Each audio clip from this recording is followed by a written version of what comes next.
You're listening to Pop This, the podcast where two women talk about everything pop culture. Here are your hosts, Lisa Christiansen and Andrea Warner.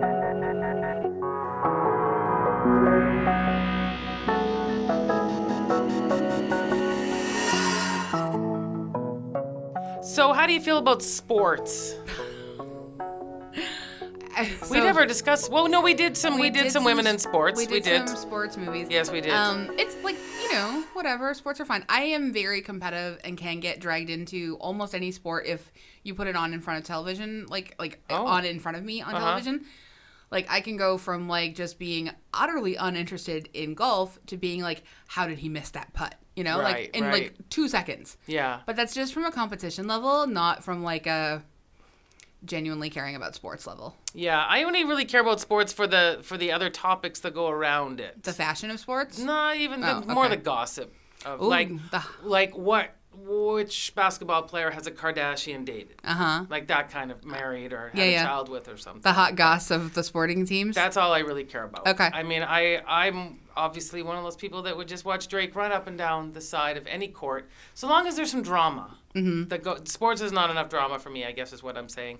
And I bring this up because I know that we pre-tape here, and the Raptors series with the Golden State Warriors will be done. Yeah. By the time you hear this. I don't know what the final thing will be. But I know that it's been very weird being wrapped up in this country's obsession with basketball.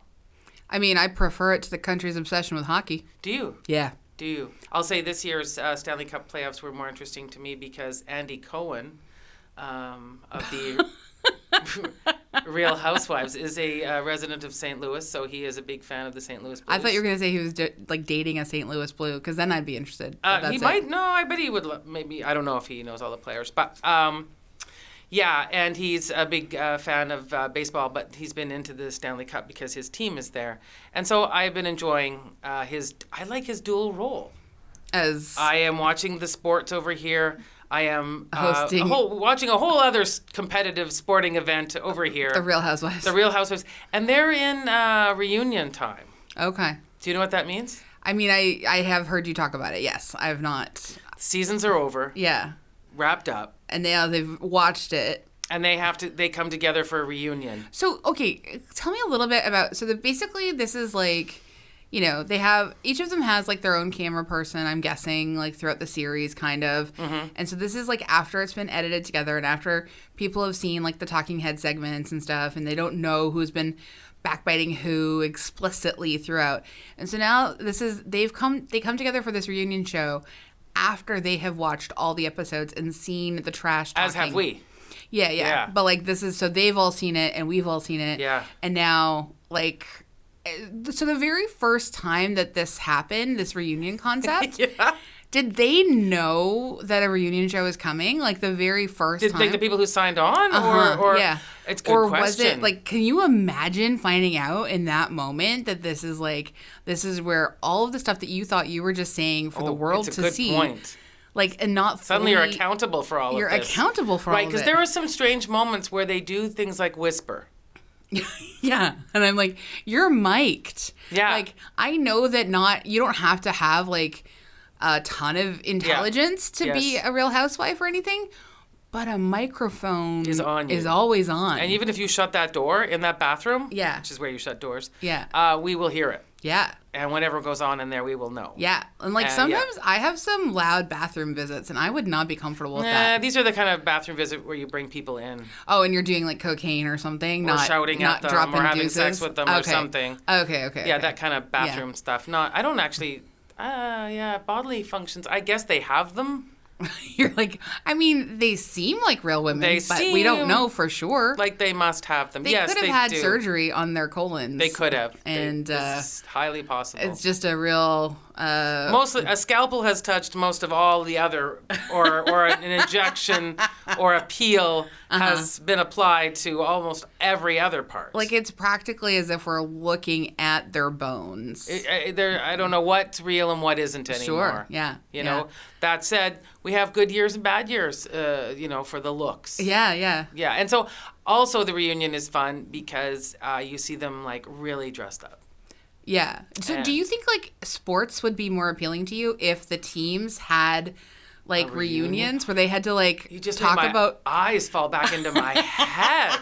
I mean, I suppose that's what the sort of those sports shows are, where they get together after the discussion, right? They get all the like commentators and things. Yeah, but who cares about the commentators? Like, get the players on so you can hear about like, oh, this guy said this about like. Yeah. It's going to sound identical. It's going to sound identical, which is why I've been arguing for years that if we have to listen to sports coverage right after, we should have to hear reality TV coverage.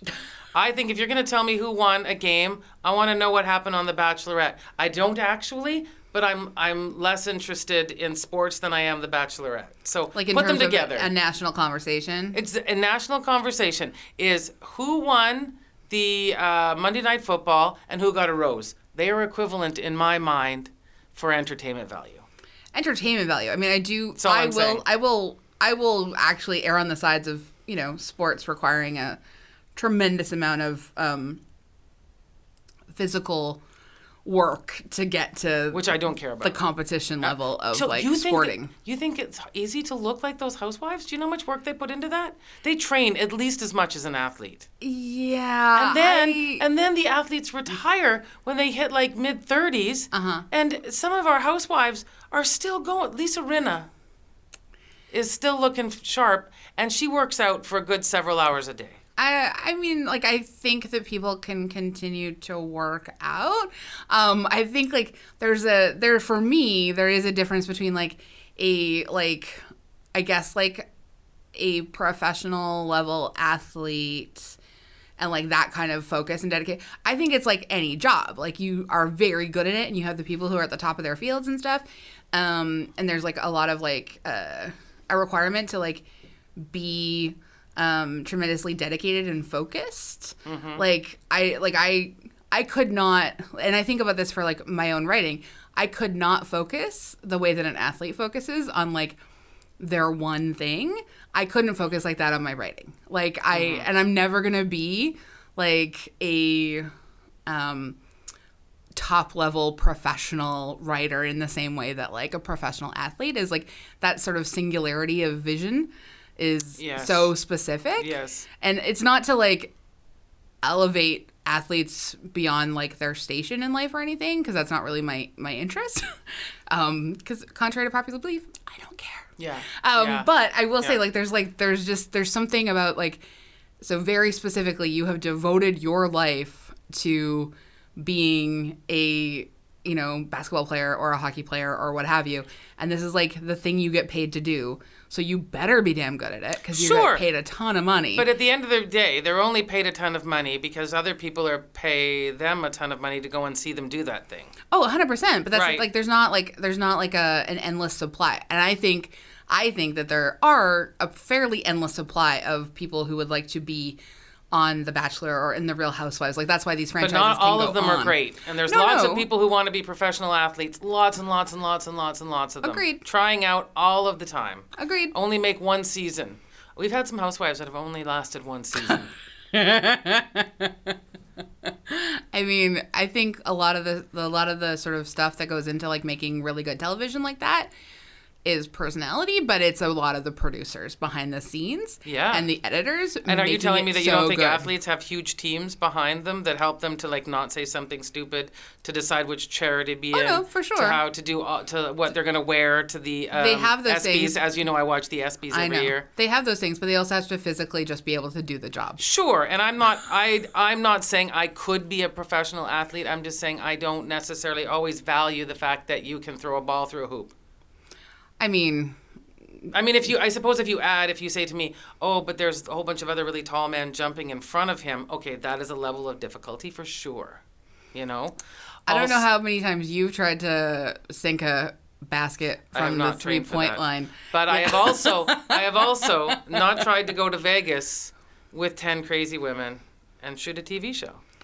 Yeah. Level of difficulty there is very high as well. I just don't think anything in TV and entertainment is as difficult as we want to believe it is. No, I think across the board. I just think that my entertainment, what you derive from it and like the pleasure, you value it higher than a sporting event. Yes, and I think there are many people out there, and I just don't know why we devalue Love Island. which is also a competition. I mean, I know why we devalue love. And I think you do too. I do, but what I'm asking of you and our listeners should we? Should we, and maybe it's time we expand our thinking into what makes competitive entertainment so much fun, and why do we value some and not the others? I mean, I think the more direct correlation between those things is like the Women's World Cup of soccer. Well, that's a whole other issue. That's just, yes. No, but those are the same No, things. it is. Like, those are yeah. like literally the exact same. Yes, and we know why those are valued. Yeah, okay, so there you go. Yes, exactly. So what you're saying to me is it's a much bigger problem. Yes. Yeah, we have much bigger problems. No, but also just in general, everything is always like a deeper societal. I'm telling you though, when I do this as a TED Talk, this is gonna be one of the top 10 TED Talks. I can't wait. This could launch my Brene Brown career. Well, I mean, it's so specific, but I'm having only learned this year who Brene Brown is. I'm very excited. Well, for you. She's had a very popular TED Talk for years. She has. No, go for it. And then she expanded on it. Yeah, go for it. Her new Netflix special. Yeah, which I watched. I have not, but also I can't remember what her TED Talk. I mean, I think like there's like being vulnerable. Oh yeah, okay, yeah. Like we are to each other. Oh sure, yeah. And that's why everyone's listening to this podcast. We model vulnerability all the time. We do. I can't wait to get super vulnerable on this episode with you because this is a vulnerable show. It's not. It's lots of stuff going on, but I'm pretty excited. It's a show in which so many people cry all the time, and yet I not once was moved to tears, and yet I still love it so much. Well, oh, really? I know, right? Okay, well, that'll happen. Yeah.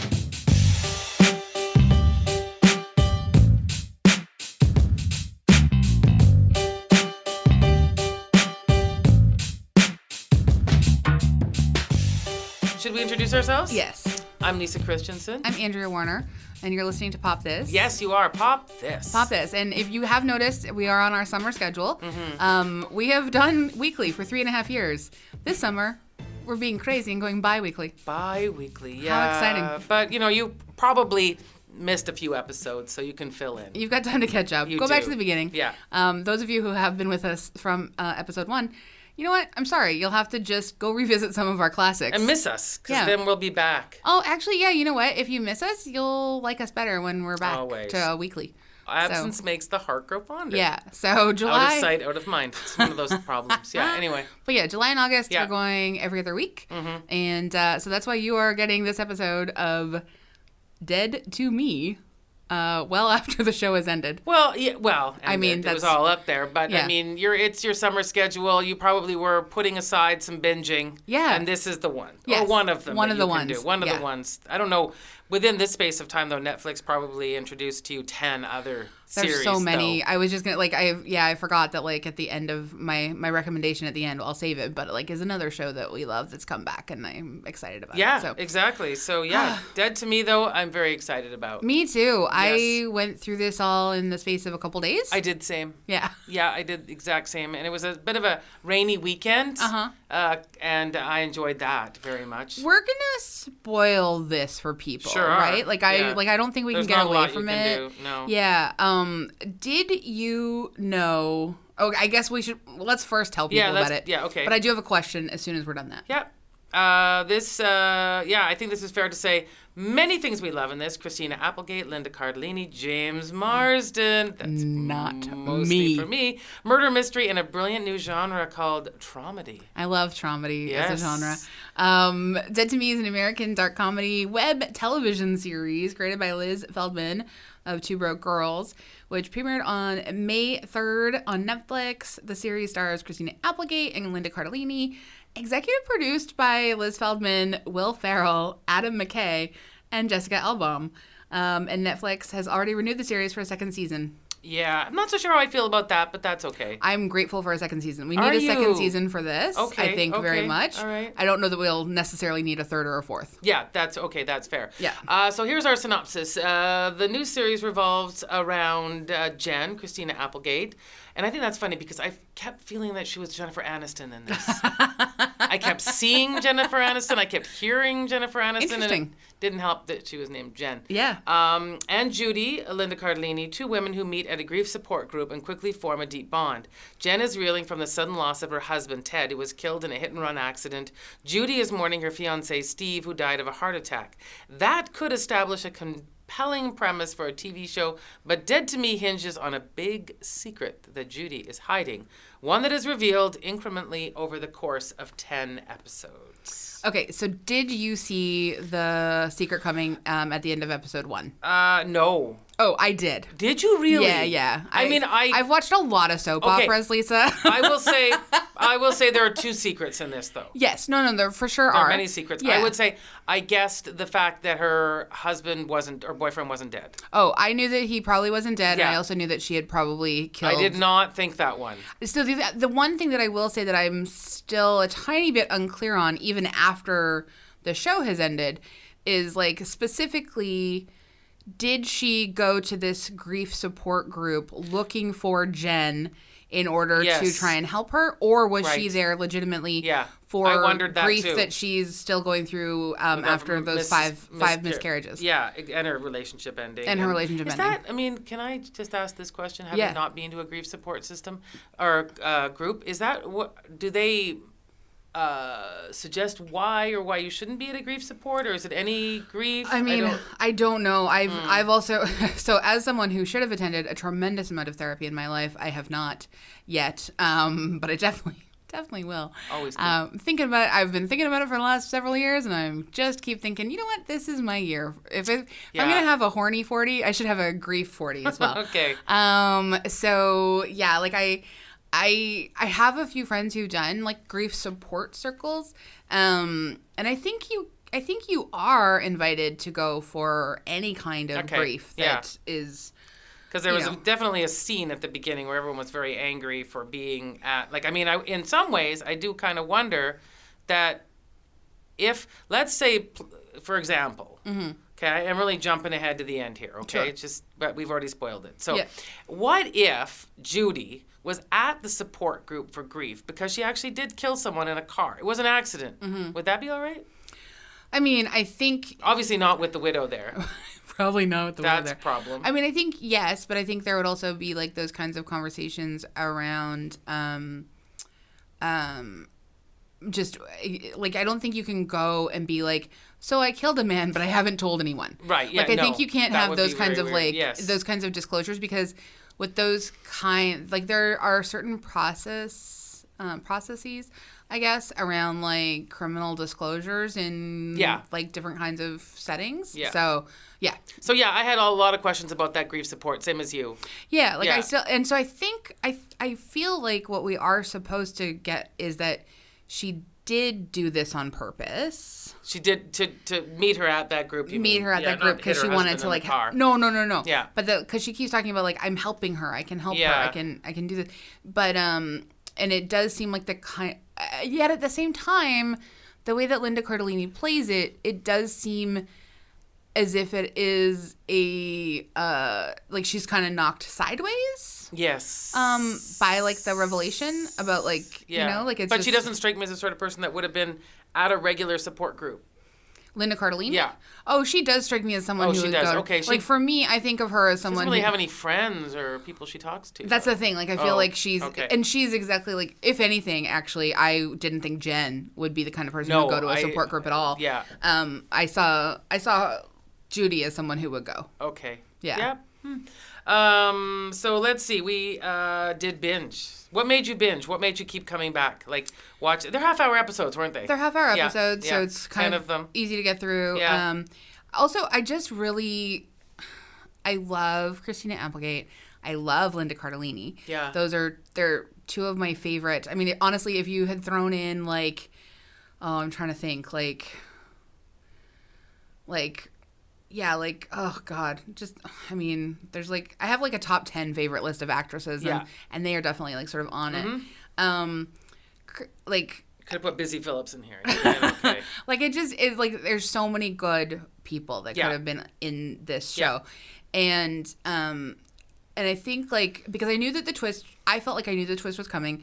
I was watching with Carlos, and I'm like, oh, she's gonna have the truck or like the car that hit him, and he was like, no, and I was like, yeah, and he's like, okay, yeah, right, you know, like that kind of stuff. And so I like it when I can feel like I know where things are going, but then to still have like an element of surprise, because the way that this show is the way that this show's like narrative flows, it's very like it's very harsh on a lot of levels. Like you're just suddenly, it's like, and it's very violent, and it zigzags back and forth between these moments of like sort of vulnerability and everyone's kind of awful, but everyone's kind of wonderful, and real sort of quirky madness. Yes. And it's not strictly funny, but it's also not strictly just macabre. Mm-hmm. I agree with all those things. Yeah. So and that's the kind of thing that I like, you know.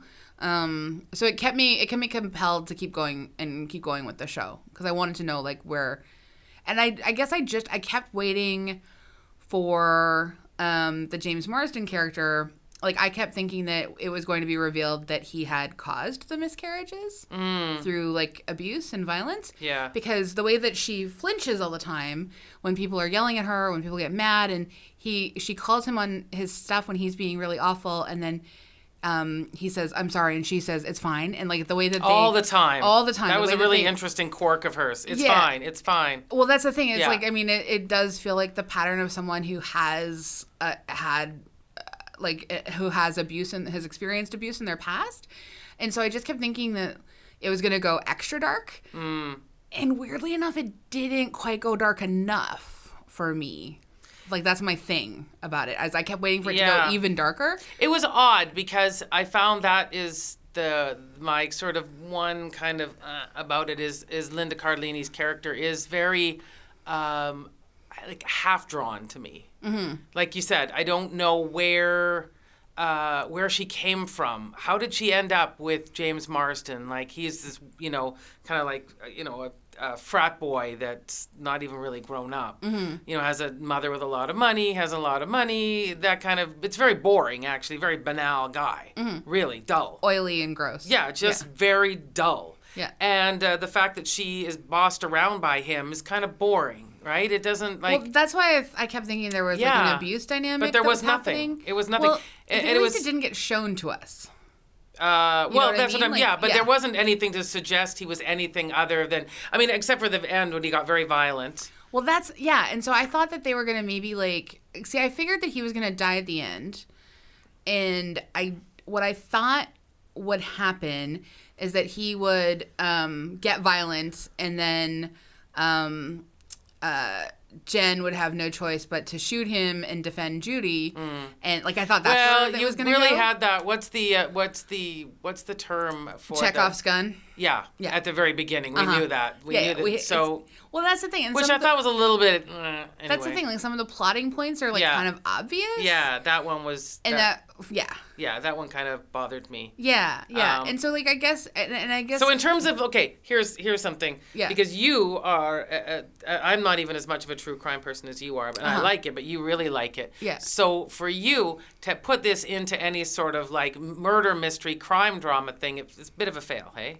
Well, and I don't think it's supposed to be that, which is why I'm okay with like it missing the mark on that. Like what we're supposed to do is, I think, what we're supposed to do is consider how people make mistakes and they get deeper and deeper into kind of the overcorrection. Yeah.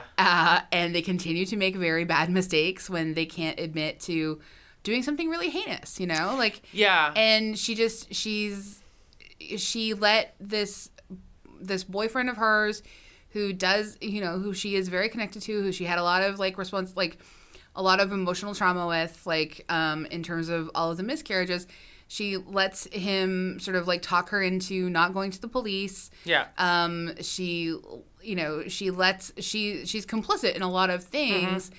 And then her way of fixing it, quote unquote, is like we have these repeated scenes wherein it looks like she's going to confess to what she's done. Yeah.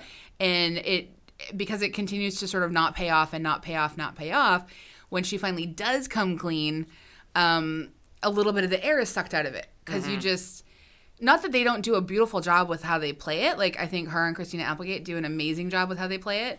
But like by then we see that she's only confessed so that she can continue to try and protect herself. Yeah. Like, there's just like a combination of things that are kind of a little bit weird. It is. And I felt like watching Christine Applegate's Jen is just one of the best female characters I've ever seen. I mean, she... Honestly. Like just... And I think that makes Judy feel even more of a mystery. Well, it should. Because she's kind of dull next to her, right? I mean, this character is amazing, right? Dark and funny and smart and when the revelations come, they're so sad and realistic. Mm-hmm. And the relationship she has with her children and her mother-in-law and all of the balls she's trying to keep in the air. Mm-hmm. And I can see why having someone like a Judy around, whereas I felt like, and I guess, I don't know, I'm always wondering if what I'm supposed to feel, but I like just would have smacked Judy around, not in that way, like physically, but just I was so irritated by her. Oh, really? I wasn't irritated by Judy. I thought she was really... She's the kind of character who brings stability, even though she's this huge agent of chaos in Jen's life. Yes. She's actually this kind of character who brings stability and who brings, like, more of a grounded kind of vulnerability to Jen. Yeah, but that's not true. But that's not who she is. It's a fake. She's pretending by putting up all her little crystals and her smudgings and that her weird slightly hippie wardrobe, which I did not care for. Well, I don't think it's fake. I think that's who she honestly... I think it's who she wants to be. Yeah, that. It's not always fake, though. Like, you're just trying to live, like, your best life, you know? Like, no, but I felt like all of that was put on. I don't think she knows who she is. And maybe I think that, like, at first I was like, oh, we don't need a sequel. But now I'm thinking it will be really interesting to fill in, because, you know, there'll probably be lots of flashbacks and things, to find out how she came to be who she is and why she was living there, and those paintings, these weird paintings with hollow hearts on children. Well, again, I mean, that's the miscarriages. I know, but there's. But I really do think, like, if we get a season 2, we're gonna find out that there's a really, really sad dynamic in the background. Yeah, I think so too. Yeah. But right now, I don't have that, so I'm presupposing it. So I just find her in our present culture of lots of new age stuff that comes at us. I mean, almost all the new age stuff that comes at us is incredibly fake and awful. Yes, it is. And that's who I felt she was. Oh, see, I didn't think that I actually, and I think it's mostly credit to Linda Cardellini's performance as opposed to how the character is written. But, like, the things that I felt genuinely that she has this thing that, and I don't know if it's the most wonderful characteristic or if it's kind of a trope, but she has that thing where she really wants to be a mother. Like, that's her defining characteristic, is that in the places that she pushes herself to, like, she's living in this old folks home where she's taking care of older people and having those bonds. Grant from Mary Tyler Moore. I know. Yeah, I know. And she's inserting herself into this family where she feels like she can take care of Jen and sort of offer, like, some breakfast. Like, she's there making breakfast every morning. Like, she's creating this sort of, like, again, it's fake, but she's doing it. So but it always felt unsettling. Real. It always felt... Oh, it's supposed to be unsettling. Yeah, we know that she, like, murdered this woman's husband. Yeah, it's exactly. Like, yeah. So I'm sorry. I do not... there's... Like, honestly, I have to say, there's got to be some deal breakers. In a friendship. I mean, well, I can put up with a lot of things. Well, that's the thing that's so interesting to me is, like, that I like the bond that they develop. Like, I like that Jen lets her guard down enough to, like, because honestly, like, the first episode, we see Judy just offer to be on the phone with her and just, like, exist. And Jen keeps her on the phone. Yeah. And then she calls Judy weird. Like, Jen's not bringing her A game to friendship, I will say, like, off the bat. Like, no. She's harsh. She is super harsh. And so she has to have someone like Judy to, like, be... No, it's fair. And I mean, when she starts to crumble and fall apart, and even her realtor partner is just, I can't do this anymore, all fair. Yeah. All fair. Like, you need a timeout. You're actually a very mean person. Like, and her rage, and like, people, in the way that her rage manifests. Yeah, exactly. And I think that that's so interesting but again, like, that's, like, Judy's a place where she can put aspects of that, even though she doesn't know yet why. Like, it's, again, it's sort of a fake, and that part is super dark. Like, that is the darkness that I was seeking from the show. Yes. I just wanted it to go just a hair darker, and maybe that's because I want Judy's character to be a little bit more redeemable. And maybe that's something I'm pushing on the show. Interesting, because maybe she just isn't. She might not be. There are just really people that are, you know how you make fun of people that, well, here's a for instance. Have you seen those montages of how Brad Pitt changes his hair with whoever he's dating? Uh-huh. Yeah, you've seen those, right? Yeah. There are people who do that. Uh-huh. You know, and I think if the show goes on a little bit longer, she was about to lose all that stuff, and she probably would have found herself working in real estate. Oh, she's definitely Because she's a chameleon. Her and Jen are gonna have a business together. Yeah. Yeah, I just... And so that and I know what you said, it's supposed to be unsettling, but I also found I didn't really care if she fixed anything. Like, fixed anything for Jen? No, for herself. Oh, for herself. Yeah, I just felt there was a hollowness to her that I didn't know where her allegiances lied. I don't know. I really don't even know if she knows who she is. Yeah. At all. Yeah, I mean, she starts dating that detective. Police officer, yeah. She's not honest with him. She's not honest with Jen. She's not honest with her ex. I don't know. I felt some sympathy there because I feel like... I have no reason to feel sympathy, and you just said that you don't either, because we don't know anything about her. But she just might be a very boring person. No, I have reason to feel sympathy because, like, in general, I feel compassion for, like, most people. Well, like, I mean, that's... I just don't know if that's what I suppose I wonder if that's what the show wants. I don't know what it wants of us. I think Linda Cardellini's performance asks us to feel compassion and sympathy for the character. I did not. But, like, did you find there to be any tenderness in the, like, friendship between her and Jen, like Judy and Jen? Well, I mean, as much as I would in watching anyone's rebound relationship. Yeah, but, like, I mean, that is sort of, like, still finding something, like... It is. That she has brought something to this character. I guess I felt sort of, also, I felt very unsettled by her willingness to just move this woman into her house with 2 children there. Well, I mean, at least I guess she's in the guest house. But yeah, no, there's a lot of different... poor decision making. So... Well, I think Jen is not... She likes to not look at her problems directly in the eye. She's very defensive. She's got a huge wall up. And then I think that's the other thing, too, that felt like a little unbalanced. Is that we really got a sense of where this rage came from, what was going wrong in her marriage, where all these guilty feelings are coming from, but we don't really have that same sense with Judy. Well, we also, but I mean, I think that's purposeful. Like, I really do. I know, maybe they've already had mapped out season 2 to fill in for us. Yeah, they may have, and I like in some of the reviews that we talk about, or the reference it. They talk about it sort of highly considered and weirdly underbaked. Yeah. I think that's a really good description, like she,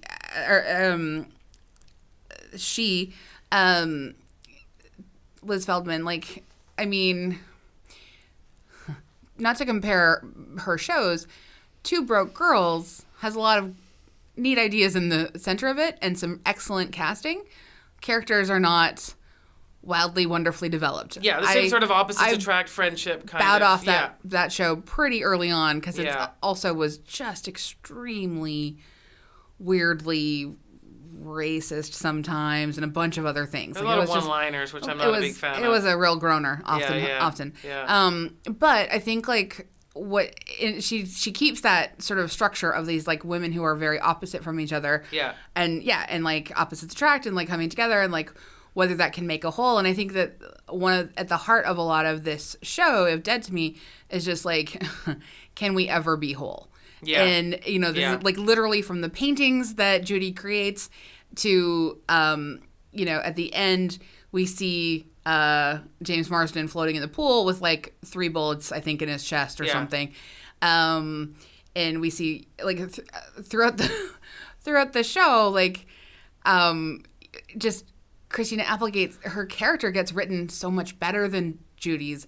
Oh no, she does. I just don't think it's Like, I don't know. I really did feel compassion. Well, I did not.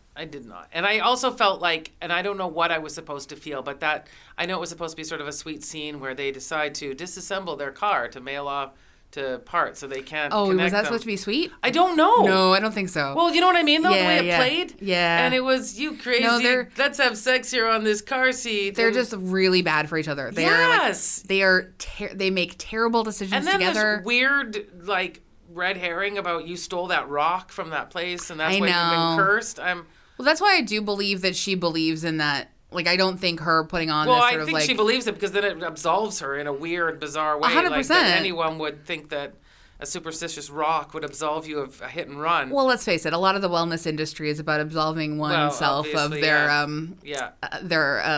complicity in anything. Yeah, sure. So yeah. So I don't know. There's a lot of questions I would ask maybe if Liz Feldman were here. Like, these people you drew out, these characters you created, are these from people you knew? Like, are these, you know what I mean, of composites, sort of? Sometimes you see these composites of women that we've seen sort of, like, exaggerated and then humanize, and just as you're about to throw them under the bus for some, thing you think about them, you're like, oh, no, there's actually this. You didn't think about this, right? She's actually really nice. And I mean, I do think it's presenting us with two characters who, again, are not classically likable women. Yeah. And asking us to sort of, like, again, consider, like, the wholeness of a human, which is that they are full of bad decisions, sometimes real selfishness. Yeah. Sometimes, like, honestly, a body count. Like, I mean, she at least hit that guy by accident. Yeah. I really think we're gearing up for, like, Jen to become some kind of, like, serial avenger wherein she murders people, like, and feels a righteous, like, just a real righteous rage that, like, she's right, even though we know that she actually just has severe emotional problems. You know what's interesting, too, is, and maybe coming up in the next few years we'll turn this trope off, but right now also at the same time, and I recognize you are listening to this later than we are pre-taping it, but Big Little Lies 2 just started. Yeah.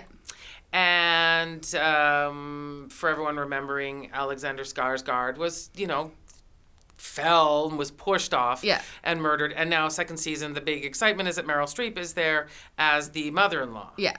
And she is overbearing, rude, and suspicious. Uh-huh. What do we get in Dead to Me?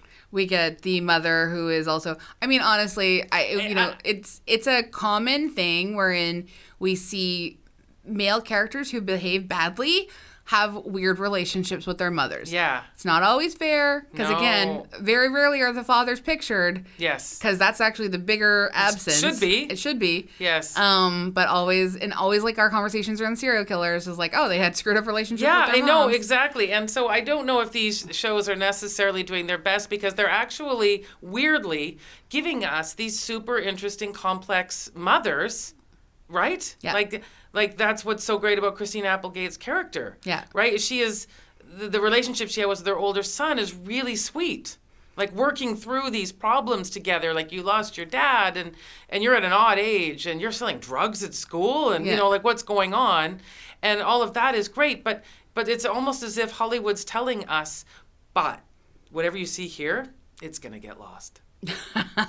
This son's going to grow up in 10 more years and you, the mother, are going to turn into a lunatic. Well, I feel like it's actually presenting us just with the whole, this idea that, like, you can be two different types of mom. And then Judy gives us a third, which is just, like, the desperate barren mom, right? Yes. So we get, like, three types of moms. So, like, and I do think, like, yes, we can't ask shows to be everything to us, so that's fine. No, I just think it's weird that two shows at the same time. That's all. Well, and it's so frequently, like, we don't ask shows like this necessarily to hold men accountable for their actions.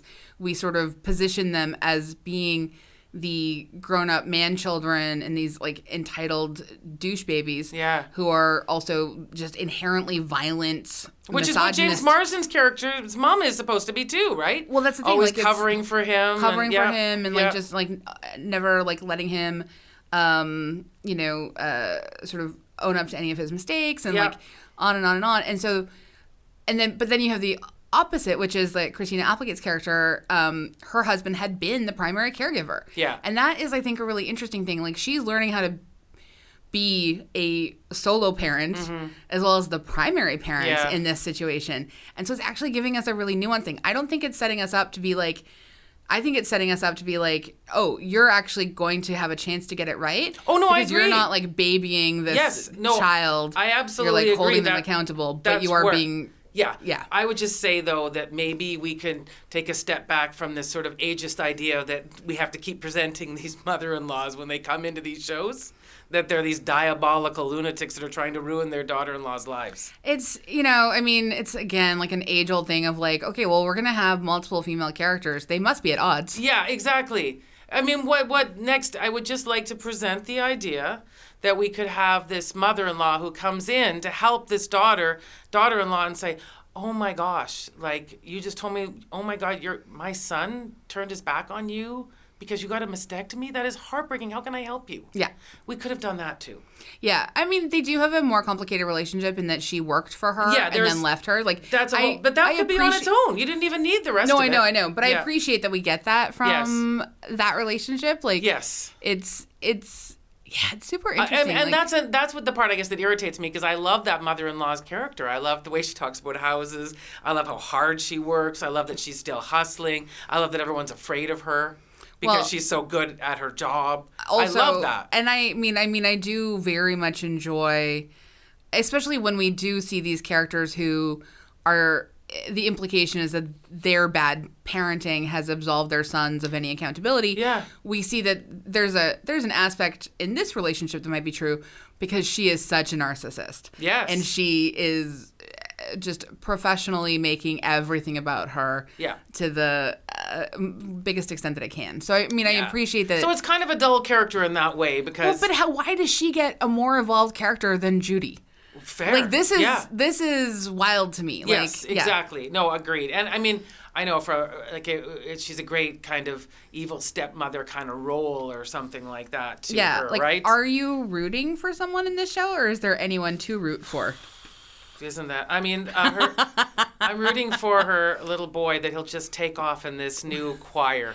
The church plays a weird role in this. Well, I think series. that I will give it a lot of points for that. I love that because I really love introducing that whole idea, because what we're playing with is right and wrong and who is right and wrong. I guess so. And and all the complexity of right and wrong is, right? Like Judy's would tell you she's doing the right thing. Yeah. No, you're not doing the right thing at all. You murdered somebody. Yeah. Right? Like all of these I love that. I think that's very smart. And I like watching watching this mother just squirm at supporting her son and his very interesting choices. I sincerely thought that Jen was going to have sex with the pastor at the weekend away after she got sort of that weird rejection. I thought that was a bit too. I thought that was going to happen. Yeah, for I did sure. too. That was a great scene. Yeah, it was a great scene. I loved that whole retreat. The whole retreat's amazing. Amazing. I love that she was just like hammered the whole time and cut the t-shirt up, and I love seeing Van again. Yeah, it was great. I say Van because he's your favorite. Because he's my favorite. Yeah. And I just loved. I really thought they were going to go there with her and the pastor, and I love this idea of retreats because one of those great things about these retreats is that if you're not ready to go to one, which interestingly enough, they presented two men that were really ready for this. Yes. Very vulnerable. Back to Brene Brown. Yeah. And wanting and needing this. And the women were all like, man, just hope and get laid. Yeah. No, I really appreciate that. Wrong intentions. Because I do think that that's actually more often... That was fascinating. I like that role reversal. I guess that's why I'm saying, too, I'm disappointed with things like The Evil Mother-in-Law, because there are some really clever things in it. Yeah. And then when you see someone just fall to like, well, we'll just do this. Well, I think that this is the kind of show where... It could have been tighter, like the pacing could have been a bit tighter. It could have been, I think they could have crammed stuff into 8 episodes instead of 10. Yeah, that's true. Yeah. Or they could have just given us more well-developed characters. Yeah, and I gotta say, I do not think it was, I know we're big spoilers here. This is the biggest one. I don't even think we needed the money laundering thing. You know, I honestly already forgot the money laundering thing. Like, it but just that's doesn't... everything on the end hinges on that. Yeah. She cleans out the bank account. She tries to make amends. Yeah. The real estate, like, it was all bad. It was all bad. Yeah. It didn't make any sense. Well, I mean, that goes to if she is truly in it for... If she was a completely soulless creature, she would have just taken the money and run. Yeah. Which she didn't do, which is nice. It's great. But she's got her own money from her weird paintings, too, so... I mean, but does she? Because I think that was all money laundering, right? Like, it's the paintings were very expensive. He was surprised, remember? No, I know, but that was the money laundering. Like, that was how they were laundering the money. Just through through that gallery. Right. Yeah, okay, so that was all fake anyways. Yeah, Yeah. So anyway, I just found that was a little bit boring, but that's ultimately why he was shot. Because he came over because he was disappointed his bank account was cleared out. Yeah, and I mean, I guess, like, you know, she was... I mean, just like the fact that she decides at the end that she is going to step out into traffic and she is going to take her life, and then Jen calls her and I mean, the car stops, but ultimately it's Jen calling her that saves her. Yes, and then she comes back. And also Jen, like, the power dynamic has been, in a weird way, always Judy's had the upper hand because she knew the secret. You know? Now, so the power dynamic is what meant to be even now. So you killed my husband and I just killed your ex-boyfriend? Well, I think that's We're like even. I feel like that's actually what the show is going to present us. I think is like so this too. is like the laws of this particular universe are that. And so then maybe there's that biblical reference, right? Yeah. Eye for an eye. Eye for an eye, and just like tying that back together. Yeah. And also just like the fact that they, you know, I feel like it'll be a conversation as to whether Jen really did shoot him in self-defense. Because we don't know. She's just angry. Yeah. And she can blame him in a way that, like, she also knows that she can blame him. Yeah. Like, Judy, if it had been Judy on her own. Yeah. Well, and she knows. The thought pattern is Judy would have gotten help and he would have maybe survived. Yeah.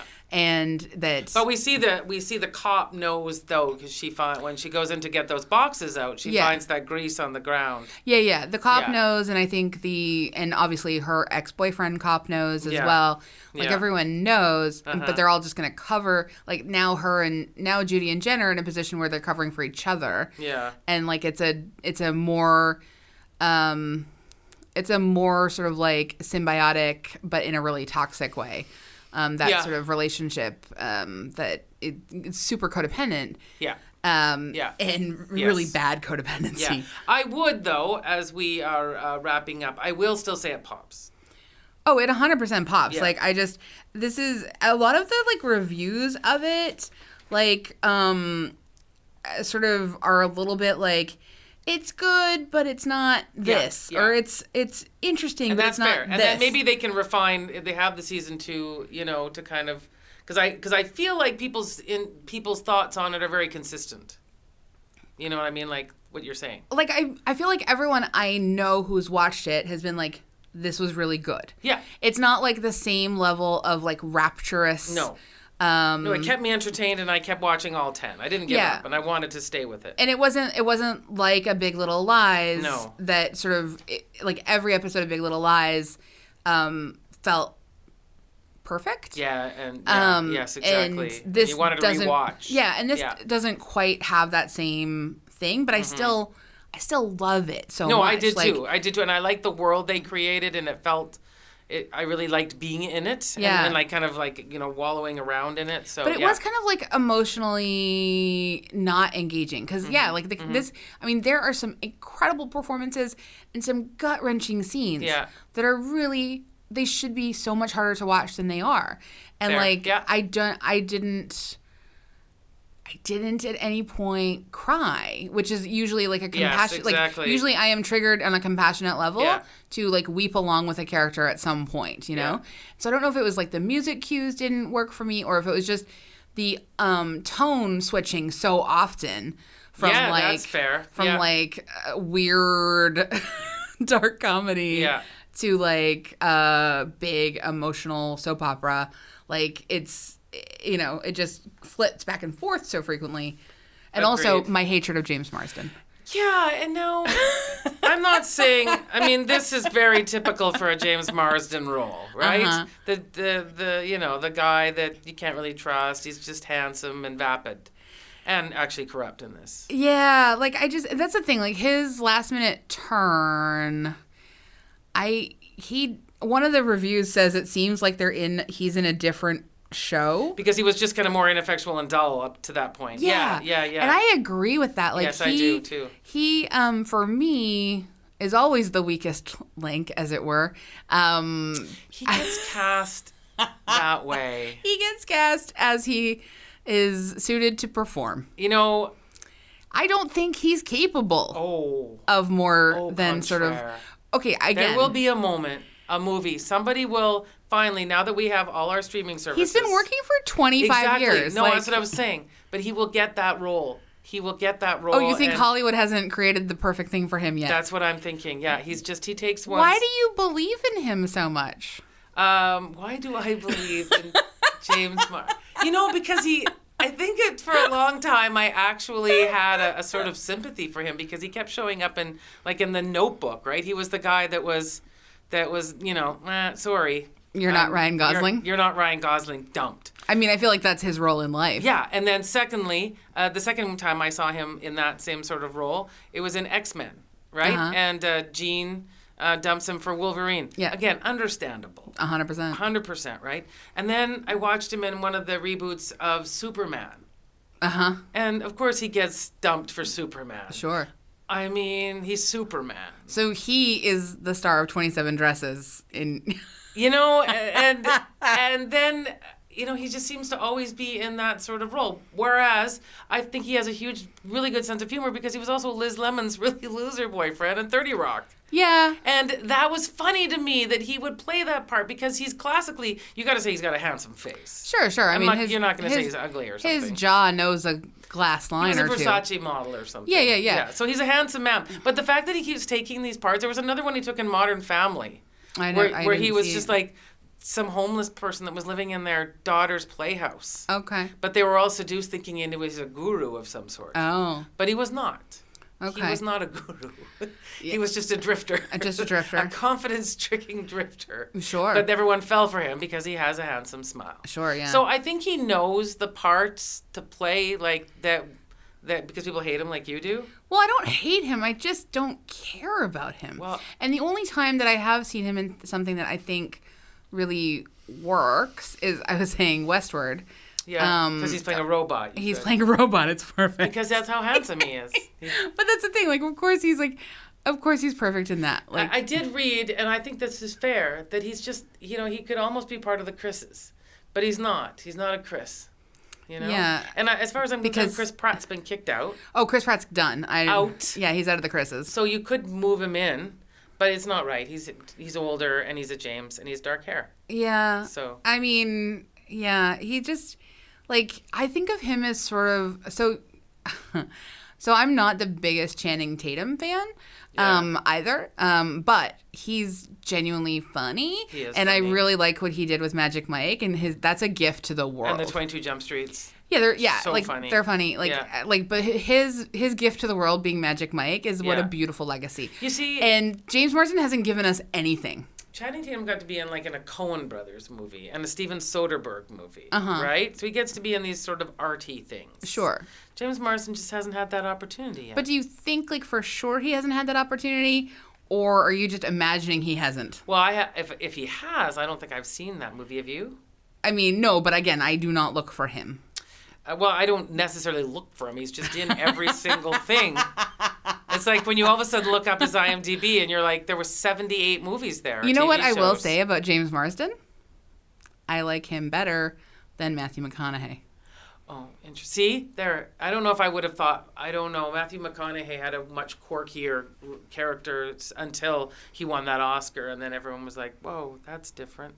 But yeah, okay, I see that. Yeah, I see that. I don't see them as very similar, but that's fair. I'm just trying to think of he's not even in. I mean, Matthew McConaughey did a real string of rom-coms there. No, I know, but so has James Marsden. Hasn't he done a whole string of rom-coms? I don't know if he's been in as many. Is he also the romantic prince in Enchanted? Yeah. Yeah. Yeah, he's got a very Prince. Yeah, that's the thing. Like, I think of James Marsden as like a rom-com guy, but like. Yeah. I'm just saying, one day we will be here. I'm glad he's dead. And Dead to Me. Yeah. Yeah, no, he's real dead. Yeah, I'm glad he's dead. And he had to die because I'm sure he's got like 6 other projects on the go, Andrea. Oh, no, I know. And that's, I'm grateful. He's James Marsden. He's got, I mean, you would hire him. I would hire him. In a second. I haven't written anything for him, but I will hire him. You should write him the great James Marsden role. I will write, James, I'm coming. I will write you the role. No one has seen your potential the way I have. Your dramatic range, James Marsden. You will dazzle people, just like we were discussing Katharine Hepburn and how no one thought she had potential. Uh-huh. And then she got the Philadelphia Story. Wow. Really? That's you think James Marsden has Katharine Hepburn potential? Everyone just thought she was a great beauty. Didn't they? They didn't think she had the depth to act. Really? Yes. So now you just wait. Wow. Just wait. Honest to God, if you pull this one off and we suddenly get the most amazing turn from him, I will be incredibly excited. Okay. So Dead to Me. It totally pops. Pops for me. Yeah. I mean, I like the things that I like it so much, and I like that there's still a lot of places to go. I do too. And at the end of the day, this is a fantastic story about 2 women. This is made by a woman. This is stories about women, about their lives and the dramas and what it takes to go in to try and keep things together as a woman and a family and all of that right there. Well, I mean, that's, there's a lot of conversation lately about like, if you're critical of something, it means you don't like it. Yeah, and I've always disagreed with that. No, of course I'm actually like so much more critical of things that I love. I'm so happy that we get an opportunity to be critical because it got made. Well, that's the thing. Like and I honestly, I do think of like really engaging with the material and critiquing it and thinking about what it does well and what I think there's room for improvement on. Like that to me is such a form of like artistic love. Like I agreed. Yeah. Yeah. 100%. Yeah.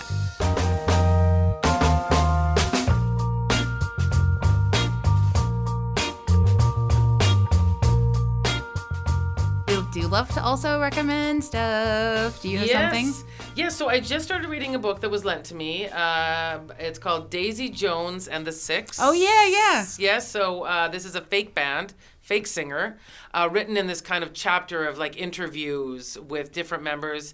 It's like a 1960s kind of Janis Joplin type band. It's by Taylor Jenkins Reid. Mm-hmm. I'm just started to read it. I already know that Reese Witherspoon read it, loved it, and because she's Reese Witherspoon, is making a movie. Yeah. I'd love to see that. You were thinking I had that kind of power, right? Yes. I'm going to make this into a movie. So I just started reading it. I mean, I think it probably a little harder for people like you and I who are music writers. Uh-huh. And so, yeah. You know what I mean? So it doesn't, maybe for a lot of people that there's a few cliches. Maybe I'm at the beginning and I'm looking forward to seeing some other things, but I am enjoying it. Cool.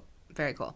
I am going to recommend, I've only listened to the trailer because the episode just dropped today, but I love the trailer enough, and I also love Why Won't You Date Me by Nicole Byer. Mm-hmm. And she has a new podcast called Best Friends. What? With Nicole Byer and Sashir Zameda. Oh. Because they are best friends in real life. Yes, they are. And honestly, I had Best Friends Pod as a website that I had a URL for a number of years because I wanted to do a show about best friendship. Yeah. And I'm fine with the fact that they got there before me. Yeah. Because they are best friends and they're going to talk to other best friends and they're going to talk about friendship and they're going to have advice. And I am so thrilled for them that they are doing this. Agreed. And also the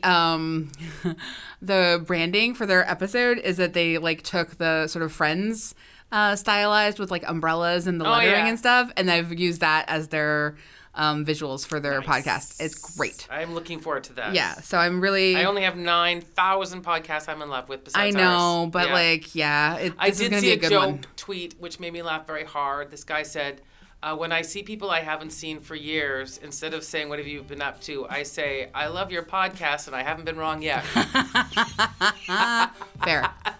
Fair.